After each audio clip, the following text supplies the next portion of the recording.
আমাকে পাওয়া যায় না, তমগুণে তো নেই, শতগুণীও যায়, তাহলে আমাকে পেতে হলে 3 গুণের অতীত গুণে ভগবান না, তাহলে ত্রিগুণাতীত,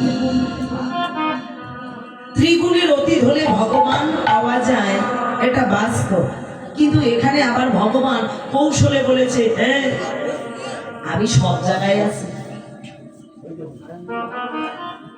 দেখেছেন কি বাটপা? আবার ভগবান বললেন আমি সব জায়গায় আছি। সর্বনাশ, ভগবান আবার সব জায়গায় আছেন, গুণে নাই, গুণে তো ভগবান নাই, কিন্তু আবার বললো আমি সব জায়গায় আছি। কি রকম বার্তা!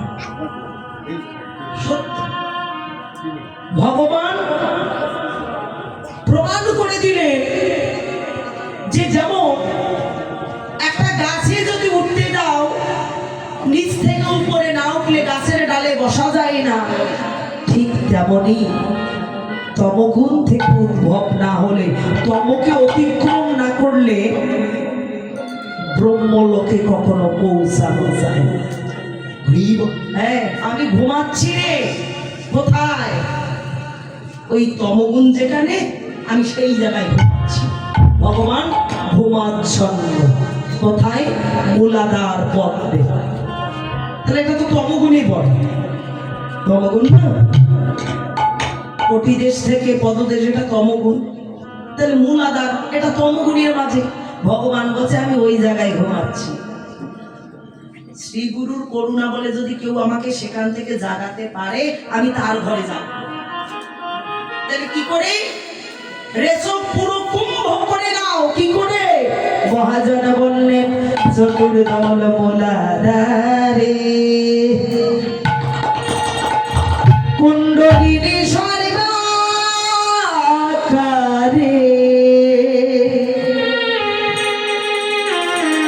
জীবাত্মাকে বন্ধি যে করে, বন্ধি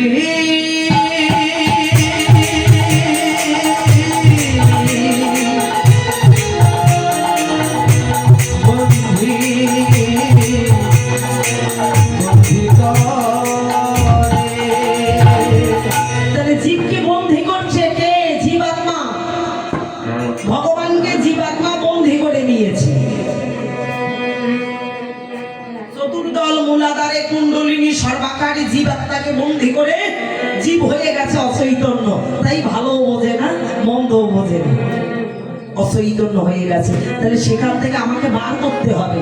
কি করে? সরদত্ত সরশিরে গুরুদত্ত মন্ত্র বীজে কুণ্ডলিনী জাগবে নিজে। তাকিয়ে দেখুন, গুরু নাম যখন জপ করা হয়, দীর্ঘ দীর্ঘ শ্বাস ছাড়া। কেন? নিশ্চয়ই তত্ত্ব আছে, তত্ত্ব না থাকলে তো সম্ভব নয়। তাহলে মহাজন বললে এই গুরুদত্ত মন্ত্র বীজ শক্তির দ্বারা ভগবান আপন ঘরে জেগে যায়। তো সকাল সকাল জাগাচ্ছে কে? জাগাচ্ছে মা যশোমতী। যশোদা জাগাচ্ছে কি করে? নবলক্ষ ধেনু দধি মন্থন করে, দধি মন্থন করে যশোদা আগুন জাগিয়ে দিচ্ছে। কারণ গোপাল ভোগের ঘরে এখন আবার জাগবে, তাই মা নবলক্ষে ধেনুকে দহন করে সকালবেলা মাখন তৈরি করছে। কারণ গোপাল আমার মাখন খুব ভালোবাসে। বাস্তব, ভগবানকে মাখন দিয়ে পাওয়া যায়? আদৌ না। জড়জগতের মাখনে যদি পাগল হতো, তাহলে যাদের ঘরে বর্তমান যুগে নিয়েছে মাখন আছে, তার ঘরে কৃষ্ণ বাধা থাকতো। মা যশোদা এই নবলক্ষ ধেনু দহন করেনি গো। তাহলে মাখন ধেনু দহন করলেন, নবলক্ষ নয় গো, মা ব্রহ্ম মুহূর্ত অর্থাৎ সকাল সকাল, কোন সকাল? দেহ যৌবনের সকাল বেলা থেকে বাল্যকালে ভজে কৃষ্ণ কৃষ্ণ বাবার আসে। মা শিশুবেলা থেকে কামধেনু তাকে দমন করেছে। কামধেনু দমন করে মাখন তৈরি করছিল। কি করে? একটা মাটির পাত্র, সেই মাটির পাত্র তৈরি করা হয় আগুন, মাটি, জল, তিনটি বস্তু দিয়ে। এই মাটিটা যদি ভালোভাবে পোড়া হয়, পাতিলটা টিকসই ভালো হয়। আর যদি পোড়া না হয় তাহলে টিকসই হয় না। তো ঠিক তেমন মা সকালে বেলা তার শিশুকাল থেকে এই দেহপাত্রটা এত সুন্দর করে প্রেম আগুনে পোড়াইয়াছে। পোড়াইয়ে কামধেনুকে দমন করে এই দেহ ঘরে মাখন সৃজন করেছে। যে মাখন আজ আমার গোবিন্দের চরণ সেবায় লেগে গেছে। সেই মা নন্দরানী মাখন সৃজন করছে। এদিকে যোগমায়া এসে বলছে, মা গোপাল কি তোমার এখনো ঘুমের ঘরে? মা বলছি, যোগমায়া তাকে জাগিয়ে দে না। যোগমায়া গিয়ে কৃষ্ণ গোপালকে জাগাইয়ে দিচ্ছে। ও যে ভগবতী আসি,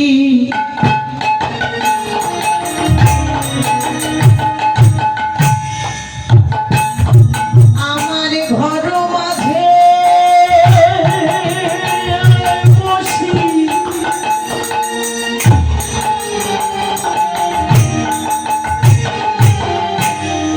ডাকা হে শয়নে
সকালবেলা উঠে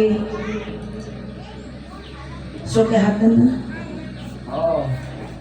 গোবিন্দ যখন চোখে হাত দিয়ে নয়নে কচলা দিয়েছে, নয়ন খুলে দেখেছে এমন সময় গোবিন্দের বদনখানা যখনই দেখিলি, দেখিয়া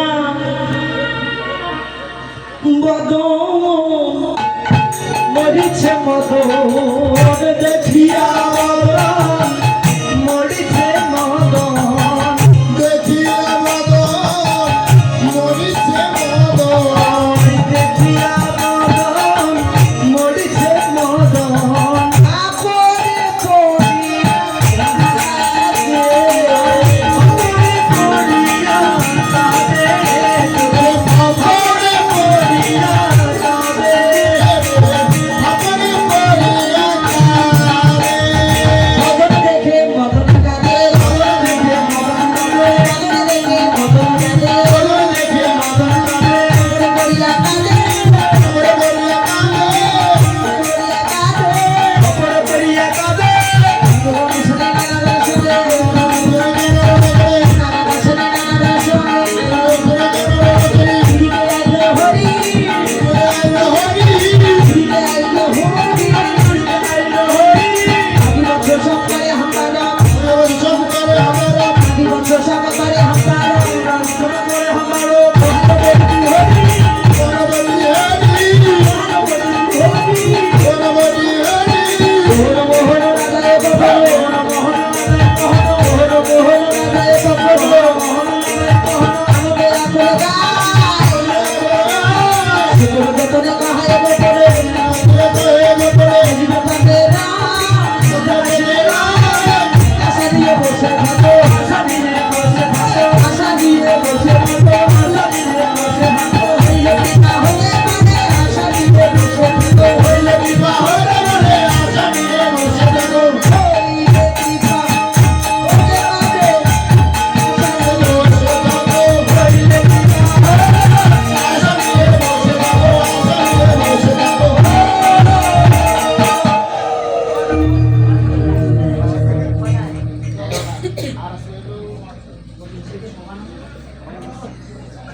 শেখরে যতনে কহে গোপনে আসবে পথে রাত, কথা গোবিন্দ গাবি দহন করতে করতে রাধা ভাবে আকুল।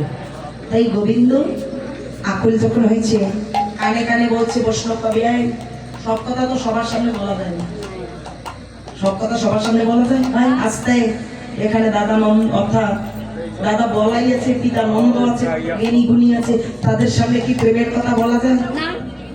ছি ছি ছি ছি, কানাই তো লজ্জা নাই। তুই আশা করে বসে থাক, দেখবি রাধার করুণা হলে রাধা আসবে। তাই রাধা রানী অবশ্যই দেখা পাবি। ভাইয়া যেদিকে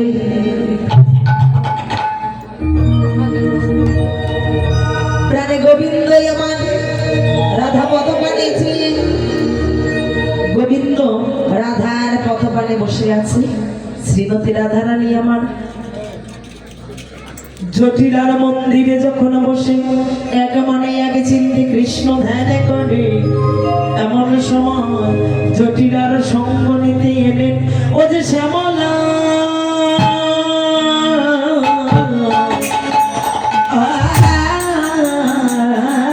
বিমলা,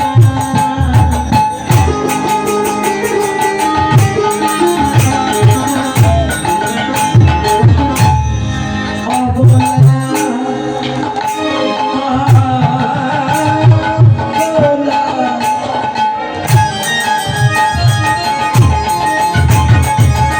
আহিল রাতে কার পাশে ওরে শ্যামলা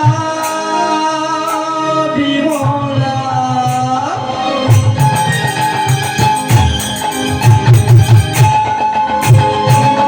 অবলা মঙ্গলা, আইলা রাধার পাশে, ওরে যদি সালামি ভাবি না ভাবি, যদি সালাম করি তাপিয়া পরাণের অধিক ভালোবাসে, পরাণের অধিক ভালোবাসে, পরাণের অধিক ভালোবাসে,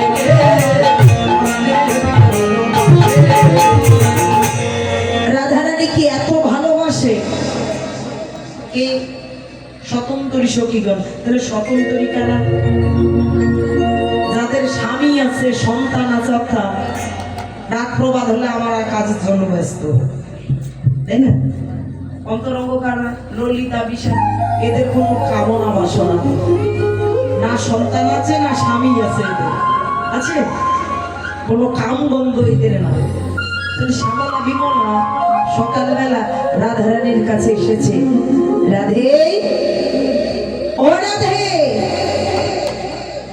আমরা শুনেছি তুই নিত্য নিত্য নাকি গোবিন্দ চরণ দর্শন করি,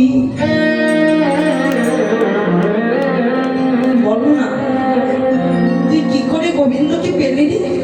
আরে আমরা তো কোনোদিনই পেলাম, তোর ভজনের কথাগুলো একটু বল না। কারণ আঞ্চলিক ভাষায় একটা কথা বলা হয়, যার সঙ্গে যার থাকে ভাব, তাকে না দেখলো দুঃখ নেই, তার কথাগুলো শুনলেও না, তার কথাগুলো যদি শোনেন তাতেও লাভ। তার মানে এখন তো মোবাইলের যুগ, আগে তো মোবাইল ছিল না, খুব হয়তো আপনজন বন্ধু বান্ধব যদি থাকতো দূরে, তাহলে যে কোনো মাধ্যমে কথা বলা হতো, কাউকে পাঠিয়ে দিয়ে বলতো, আর তার যদি দেখা হতো বলতো ইস কেমন আছে রে, আমার বন্ধুটা ভালো আছে, আমার বান্ধবী ভালো আছে, আমার বাবা ভালো আছে, মা ভালো আছে, কি দেখতে না পেলো কিন্তু শুনলে বলা।